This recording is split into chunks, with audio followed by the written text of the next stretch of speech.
Bonjour à tous et bienvenue dans cette nouvelle vidéo. Aujourd'hui, on va afficher nos liens directement dans la vue. Dans la dernière vidéo, on avait vu que ces liens, ce n'était pas directement un objet link, c'était un objet result qui contenait un lien. Et donc, on avait ce hook qui était encapsulé. Donc moi, ça ne m'intéresse pas de savoir si c'est un hook ou une échec, parce que je sais qu'un échec ne peut pas arriver à ce niveau-là. Et s'il arrive, je préfère que mon programme plante totalement et que j'en sois prévenu. Donc pour faire ça, pour enlever tous ces OK, je vais juste aller ici et faire un map. Donc map, c'est pour transformer chacun des éléments de la liste. Et donc ça va être un link que je vais faire link.unwrap. Donc unwrap, ça permet d'enlever l'échec. Et s'il y a un échec, ça fait planter le programme. Donc c'est assez violent, il ne faut pas le faire partout, même si je le fais beaucoup ici, parce que c'est des choses qui ne devraient pas échouer si la requête est correcte, par exemple, si les types sont corrects, c'est des choses qui ne devraient jamais échouer. Donc grâce à ça, je vais enlever tous les OK. Donc là, par exemple, on voit qu'ici, il y a un link est égal à OK, ouvrez parenthèse. Si je ferme, que je relance maintenant, et que je réactualise ma page, je reviens ici, et là, on voit maintenant qu'il n'y a plus le OK, c'est directement le link. Donc ça, c'est beaucoup plus agréable à utiliser.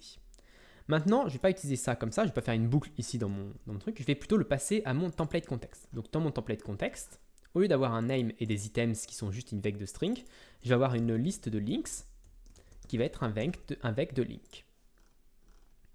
Maintenant, je vais pouvoir ici rajouter links est égal à links. Parce que les links qui sont récupérés ici. Donc là, on n'a pas le bon type. Parce que je pense qu'on n'a pas le bon type parce que ça c'est un enumerate, enfin c'est un itérateur. Donc on va faire un cargo run et donc on voit qu'il y a un petit souci. Ah non, c'est pas le souci que je pensais. Il y a un problème avec serialize. Ok, très bien. Et effectivement ici il y a le problème du itermap qui n'est pas un vec. Donc on a deux problèmes. Le premier c'est qu'il nous manque serialize ici. Alors je sais pas trop comment on met le derive. On peut mettre virgule serialize je pense et ça devrait être bon à ce niveau-là. Donc si je relance maintenant, on devrait avoir une erreur de moins.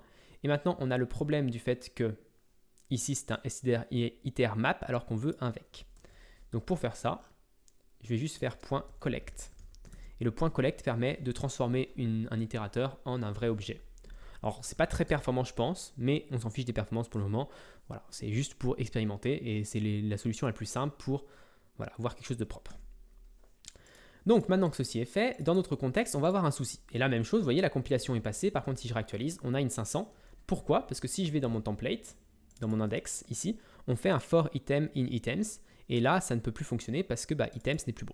Donc la même chose, petit problème avec Terra, mais bon, ça ira très bien pour le moment.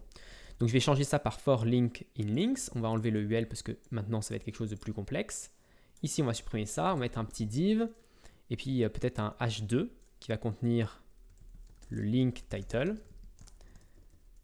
Alors on va peut-être mettre un lien ici, tac, avec le link title. Ici, ça va être le link.link.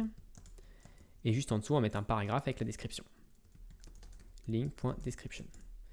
Alors là, voilà, par exemple, je fais une petite typo. Je m'en suis rendu compte, mais voilà, imaginons que je ne me sois pas rendu compte. Je réactualise, on a toujours une erreur 500. Je regarde dans les erreurs, on me dit que link.dessous n'existe pas. Donc là, je peux relire ici.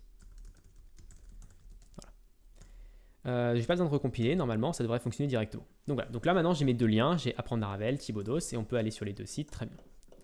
Donc voilà pour cette toute petite vidéo. On n'a pas fait grand-chose. C'était assez simple finalement de résoudre les deux petits soucis. Donc il ne faut pas oublier le serialize. Je pense que ça, je vais l'oublier souvent parce qu'il faut le mettre du coup pour toutes les structures qu'on va passer à la vue. Et puis le deuxième problème qu'on a eu, bon, c'est le petit collect, mais ça j'ai l'habitude en ayant fait un tout petit peu de Rust avant, c'est quelque chose qu'on obtient assez rapidement. Le problème de Terra, bon, toujours les types ne sont pas tout à fait exacts, mais au moins on a quelque chose à l'écran. Et donc là notre projet commence à prendre forme parce que techniquement mon projet c'est quasiment que d'afficher une liste de liens avec des descriptions. Et il y aura juste un petit bouton en plus ici, je vous donne un petit indice supplémentaire pour si les gens veulent deviner. Un petit bouton supplémentaire ici pour dire que ce lien a été pris, a été réservé en tout cas, et qu'on ne peut plus le prendre pour les autres. Donc ça va être juste la nouveauté qu'on va faire dans les prochaines vidéos, c'est-à-dire rajouter ce petit bouton, donc un formulaire, pour valider le fait que ce lien a été pris ou pas. Donc voilà, j'espère que cette vidéo vous a plu. Si elle vous a plu, n'hésitez pas à vous abonner et à la partager.